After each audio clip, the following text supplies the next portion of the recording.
Digital India భాషిని అనేటువంటిది. మనము సమాచార సాంకేతిక రంగము ఐసిటి అనే టాపిక్ చెప్పేటప్పుడు ఆ రోజు మనము చెప్పుకున్నది ఏంటిది అంటే, భారతదేశంలో ఆయా ప్రాంతీయ భాషల లోపల ప్రజలకు కావలసినటువంటి సమాచారాన్ని ఇవ్వడము, పౌరులకు కావలసిన సేవలు అందించాలి అనే ఉద్దేశంతో భారత ఐటీ శాఖ వారు అనేక రకాలైనటువంటి ప్రోగ్రాములను, కార్యక్రమాలను ప్రారంభించి అమలు చేస్తూ ఉన్నారు.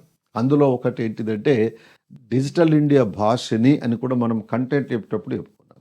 కాబట్టి ఈ డిజిటల్ ఇండియా భాషిని ద్వారా భారత ప్రభుత్వము దీన్ని నేషనల్ లాంగ్వేజ్ టెక్నాలజీ మిషన్లో భాగంగా దీన్ని భారత ప్రభుత్వము అంటే భారత ప్రధానమంత్రి గారు 2022 జూలై నెలలో ప్రారంభించారు. దీని ద్వారా ఏమవుతుంది అంటే, దేశంలోని ఏ ప్రాంతం నివసిస్తున్నటువంటి పౌరుడైనా సరే తనకు కావలసిన సేవలను తన మాతృభాషలోనే తాను పొందవచ్చు.